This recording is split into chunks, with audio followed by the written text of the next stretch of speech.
종려나무도 새겨져 있고 성전의 골방과 디딤판도 그러하더라.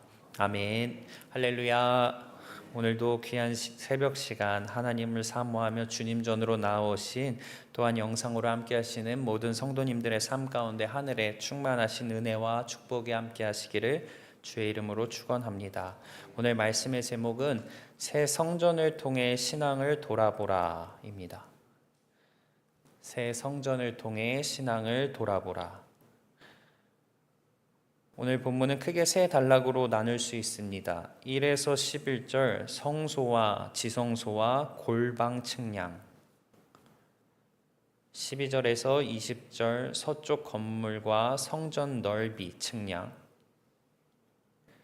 그리고 마지막 21에서 26절은 나무제단과 성전의 문들 측량입니다. 에스겔서 40장에서 시작된 성전 환상은 하나님의 천사가 성전을 두루 다니며 자세하게 측량하고 에스겔이 이를 바라보는 방식으로 전개되었습니다. 오늘 본문 41장에서도 계속해서 성전 측량이 이어지고 있습니다.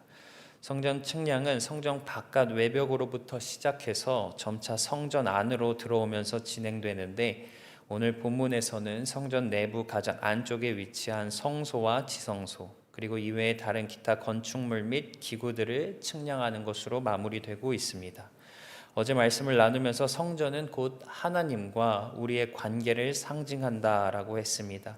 새 성전을 통해 하나님은 무너졌던 당신의 백성과의 그 관계를 새롭게 세우시기를 기대하십니다. 그러므로 본문의 성전 환상은 우리의 신앙을 다시 돌아보도록 하는 계기가 되는 줄 믿습니다. 새 성전을 통해 하나님은 오늘 어떤 메시지를 주실까요? 특별히 본문에 나타난 몇 가지 주요한 주제들을 함께 살펴보면서 우리의 신앙을 다시 한번 점검하고 하나님께 더욱 나아가는 시간 되시기를 바랍니다. 첫째로 거룩함을 회복하라입니다. 거룩함을 회복하라. 본문 2에서 3절에서 하나님의 천사는 뜰을 지나 에스겔의 성전 안쪽에 있는 성소로 이끌고 가서 그곳을 측량합니다. 성소는 엄밀히 따지자면 성소와 지성소로 구분이 되며 이 둘은 성전에서 가장 핵심 또 중심을 이루던 장소입니다. 먼저 성소에 대해서 우리가 다시 간략하게 생각해 본다면, 하나님과 일반 백성들 사이에서 중재자 역할을 하던 제사장들이 출입하며 봉사했던 곳으로, 그곳에서 하나님을 섬기며 다양한 의식들을 행했습니다. 오늘 본문에는 따로 등장하진 않지만 본래 성소에는 대표적으로 세 가지 주요한 기구들이 있었습니다. 등잔대와 떡상 분향단입니다. 등잔대는 성소 안을 밝히는 역할을 했고 하나님의 빛 곧 하나님의 말씀과 진리를 상징했습니다. 진설병을 놓는 떡상에는 12지파를 상징하는 12개의 떡이 놓였으며 이는 하나님과 그분의 백성 사이의 교제와 언약을 상징했습니다. 마지막 분향단은 하나님께 드리는 향을 피웠으며 이는 하나님께 올려드리는 기도를 상징했습니다. 그 다음으로 지성소는 성소 뒤쪽 혹은 안쪽에 위치한 곳으로 성전에서 가장 거룩한 장소였습니다. 이곳에는 하나님의 임재가 직접적으로 머물렀고 특별히 오직 대제사장만이 1년에 한 번 속죄일에만 출입하여 모든 백성의 죄를 용서함 받았습니다. 그래서 성소와 지성소 가운데에는 두 공간을 구별하는 휘장이 자리 잡고 있었습니다. 또한 지성소 안에는 하나님과 이스라엘 사이의 언약을 상징하는 언약궤가 있었고 그 안에는 십계명 두 돌판과 만나를 담은 금 항아리, 아론의 쌍난 지팡이가 들어있었습니다. 그리고 그 위에 위치한 속죄소 양끝 그룹 사이에 하나님의 영광이 임하셨습니다. 본문을 조금 더 살펴보면 에스겔이 제사장 출신이었기 때문에 아마 그가 성소에 들어와서 천사가 측량하는 것을 볼 수 있었던 것 같습니다. 반면 3절에 그가 안으로 들어가서 라는 표현에서 알 수 있듯이 에스겔이 대제사장은 아니었으므로 지성소는 출입이 금지되었고 천사 홀로 안으로 들어가서 측량하고 그 이후에 에스겔에게 알려주는 것을 우리가 볼 수 있습니다. 그만큼 지성소는 함부로 접근할 수 없는 엄격하고도 거룩한 공간이었습니다. 또한 본문에 따르면 성전 안에는 세 가지 통로가 있었는데 이 통로는 지성소가 가까워질수록 더 좁아집니다.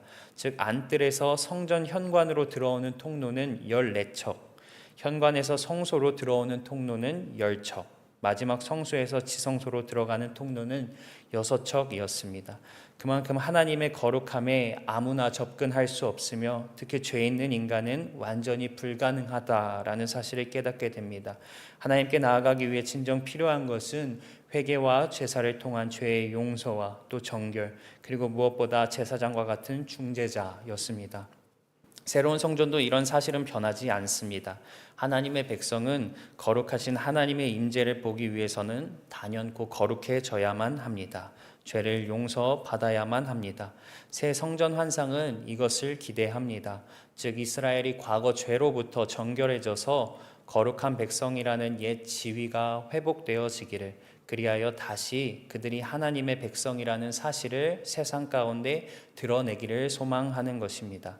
사랑하는 성도 여러분, 우리의 삶 또한 더욱 하나님 앞에 거룩해지기를, 이로 인해 하나님께서 기뻐하실 뿐만 아니라 우리를 통해 하나님께서 세상 가운데 영광 받으시기를 주의 이름으로 간절히 축원합니다. 두 번째로 연합과 아름다운 교제를 회복하라. 연합과 아름다운 교제를 회복하라. 성소와 지성소에 대한 말씀 뒤에 본문은 새 성전 건물의 부속 시설들, 또 성전 전체의 규모 및 건물 내외의 널판 장식에 관한 내용들을 다루는데, 특별히 5에서 11절까지는 성전 건물, 곧 성전 외벽 3면에 붙어있는 골방들에 대해서 말씀하고 있습니다. 본문 6절에 의하면 골방은 3개의 층으로 구성되어 있고 각 층마다 30개의 방, 그래서 총 90개의 방이 있습니다. 또한 아래보다 위로 갈수록 더 크기가 넓어지고 성전에 더 가까워진다라고 말씀하고 있습니다. 열왕기하 6장에 나타난 솔로몬 성전도 새 성전과 동일하게 건물의 3면을 둘러싼 3층으로 이루어진 골방들이 있었으며 이 방들의 크기는 층에 따라 5척, 6척, 7척이었다고 묘사됩니다. 그리고 이 골방들은 여러 가지 제사에 사용되는 기구들과 제사장들의 의복들을 보관하는 장소였습니다. 그렇다면 골방이 갖는 의미가 무엇일까요? 이를 몇 가지로 생각해 볼 수 있습니다. 골방의 기능 중 하나는 성전에 붙어서 제사장들이 예배나 제사를 준비할 수 있도록 관련 기구나 물품들을 보관하는 것입니다. 이는 곧 우리의 예배가 온전하게 드려질 수 있도록 하나님을 향한 우리의 마음, 특별히 섬김과 봉사에 대한 마음을 잘 세우고 준비하는 것과 관련이 있습니다. 하나님을 향한 헌신과 섬김, 봉사는 억지로 혹은 형식적으로 하는 것이 아니라 진정한 기쁨과 감사의 마음으로 감당해야 된다라는 것입니다. 또 하나는 골방이 성전 3면에 붙어 있음으로써 성전을 보호하는 기능을 한다는 점입니다. 즉 성전의 중심부인 성소와 지성소를 둘러싸므로써 외부로부터 거룩하신 하나님의 임재의 그 장소를 보호합니다. 이는 우리의 신앙이 하나님의 임재하심과 거룩하심을 지키고 또 보호할 수 있어야 함을 가리키고, 다시 말해 세상의 죄악에 물들지 아니하고 영적인 순결함을 지켜 나가야 함을 가리킵니다. 그리고 마지막 세 번째, 이것이 가장 중요한 의미를 지녔다고 볼 수 있는데 골방이 질서와 연합을 상징한다라는 것입니다. 비록 골방들은 층마다 그 크기가 달랐지만 하나로 질서 정연하게 서로 연결되어서 성전에 맞닿아 있었습니다. 그래서 이 90개의 골방을 그리스도 예수를 중심으로 교회를 이루는 성도들을 상징하며 그들이 질서와 연합을 이룬다라고 해석하기도 합니다. 특별히 방 크기가 달랐다는 것은 성도들마다 능력과 은사와 맡은 직분이 다름을 나타낼 것입니다.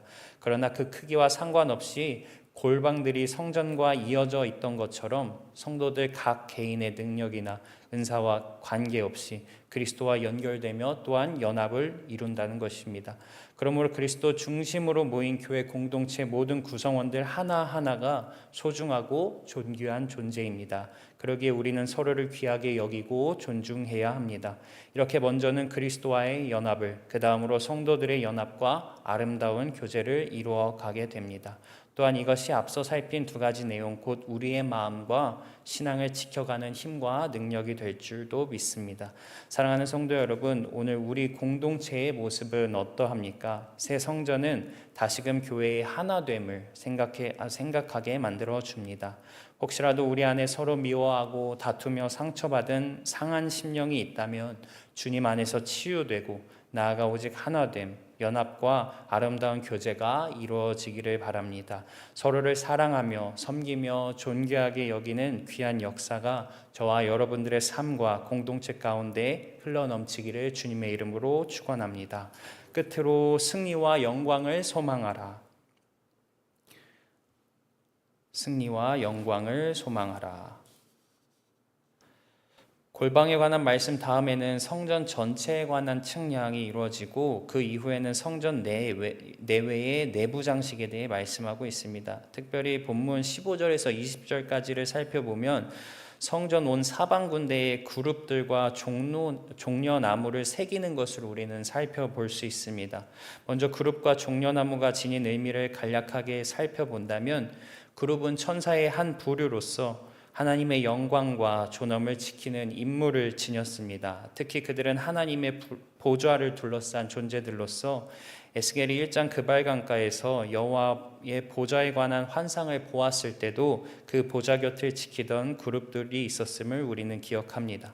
또한 아까도 언급했지만 지성소에 위치했던 언약궤 위 속죄소에 두 그룹이 놓여 있었고 그것은 하나님의 영광 또 영광이 임하는 장소, 하나님의 임재의 장소였습니다. 성전 내부 곳곳에 그룹들을 새겼다는 것은 하나님께서 이 성전에 임재해 계시다라는 사실을 상징적으로 나타냅니다. 그 다음으로 종려나무는 이스라엘 백성에게 있어 영광과 승리를 상징했습니다. 대표적인 예로 우리는 예수님께서 나귀를 타고 예루살렘 성으로 입성하실 때 군중들이 종려나무 가지를 가지고 맞이했던 것을 잘 알고 있습니다.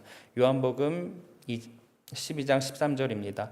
종려나무 가지를 가지고 맞으러 나가 외치되 호산나 찬송하리로다 주의 이름으로 오시는 이 곧 이스라엘의 왕이시여 하더라. 사람들은 예수님께서 로마를 무찌르시고 이스라엘의 승리와 영광을 가져올 메시아라고 기대했습니다. 또한 종려나무는 의로움과 번영을 상징하기도 했습니다. 시편 92편 12절 의인은 종려나무같이 번성하며 종려나무는 뿌리가 깊어 땅이 메말라도 견뎌낼 뿐 아니라 곧고 높게 자랐습니다. 또한 풍성한 열매를 맺었기에 의로움과 번영과 아름다움 등을 상징하기도 했습니다. 그런데 광야의 성막이나 솔로몬 성전 내부에는 그룹이 새겨져 있었으나 종려나무는 새겨져 있지 않다는 점을 우리는 주목해야 합니다. 종려나무는 이전과 달리 새 성전에 새롭게 새겨지고 있습니다. 이것이 의미하는 바를 우리는 쉽게 생각해 볼 수 있습니다. 즉, 새 성전이 세워지는 때는 곧 하나님의 백성들에게 승리와 영광의 시대가 될 것이다 라는 사실을 보여줍니다. 여기서 짚고 넘어가야 될 것은 에스겔이 환상 중에 본 이 새 성전은 이 땅에서 또 이 역사에서 지어질 성전에 대한 계시가 아니다라는 점입니다. 그것은 종말론적인 관점에서 이해되어야 하는데 영원한 하나님 나라에 대한 상징적인 계시입니다. 하나님께서 당신의 백성을 회복시키실 뿐 아니라 궁극적으로 최후의 승리와 영광을 얻게 하신다라는 말씀입니다. 옛 과거 또 옛 성전의 시대를 떠올려 볼 때 그때는 언제나 어둠의 시대, 환난과 두려움과 나아가 투쟁의 시대였습니다. 또한 이스라엘의 역사를 돌이키면 성막 외에 세 개의 성전, 곧 솔로몬, 수룹바벨, 헤롯 성전이 세워졌지만 끝내 모두 파괴되었음을 우리는 볼 수 있습니다. 결국 이 세상에서는 결코 참된 승리와 영광을 얻을 수 없다는 사실을 깨닫게 됩니다. 그것은 오직 하나님으로부터 주어지는 것이며 하나님은 이를 예비하고 계십니다. 하나님의 백성은 물론 이미 승리를 주 안에서 경험했지만 아직 이 땅에서 온전한 승리와 영광을 누리지 못하며 여전히 치열한 영적인 전투를 벌이고 있습니다. 그러나 우리의 믿음과 소망 안에서 확실한 것은 마지막 때 새 성전, 곧 영원한 하나님 나라가 임하는 그때에 하나님은 모든 대적들로부터 승리를 거두시고 영광 받으시고 그의 백성 또한 이를 누리게 하신다라는 것입니다. 사랑하는 성도 여러분, 하나님께서 우리에게 주실 영원한 승리와 영광을 바라보며 오늘 하루도 믿음의 발걸음을 내디디시기를 바랍니다. 또한 오늘의 말씀을 통해 다시 한번 우리의 신앙을 돌아보기를 원합니다. 조금 부족한 것이 있을지라도 주님께 나아가 아뢰면 우리 주님은 우리를 외면치 않으시고 도와주시고 또 능력 주실 줄을 믿습니다. 온전한 신앙으로 날마다 새롭게 세워져 가시는 은혜가 저와 여러분 가운데 넘쳐나시기를 주님의 이름으로 축원합니다. 자비와 긍휼이 풍성하신 하나님, 새로운 성전 환상을 통해 우리의 신앙을 다시금 돌아보게 하시니 감사드립니다. 우리를 당신의 거룩한 백성 삼아주시고 또 불러주셨습니다. 오늘도 주 안에서 날마다 거룩한 자, 또 하나님을 섬기는 자로 마땅히 살아감으로써 하나님께 한 걸음 더 다가가는 복된 날 되게 하여 주옵소서. 또한 오직 예수 그리스도로 말미암아 우리가 모두 하나 되는 역사도 이루어 주시옵소서. 가르고 분열케 하고 다투게 하는 악한 영의 역사는 모두 끊어지게 하시고 오직 사랑의 역사만이, 연합의 역사만이 넘쳐나게 하옵소서. 무엇보다 오늘 우리에게 영원한 승리와 영광을 주실 줄 믿사오니 오늘 우리의 자리에서도 승리와 영광의 기쁨을 맛보아 누리게 하여 주시옵소서. 이 시간 마음의 정성을 담아 주님 앞에 예물 올려드리는 손길 주님 기억하시고 또 기뻐 받아주시사 하늘의 신령한 복과 땅의 기름진 것으로 채워 주시옵소서. 또한 간절히 주님께 드리는 기도와 간구의 제목들 응답해 주시옵소서. 이로 말미암아 감사의 고백 넘치게 하시고 더욱더 주님 뜨겁게 우리가 사랑할 수 있도록 주님 인도하여 주시옵소서. 예수 그리스도의 이름으로 기도합니다.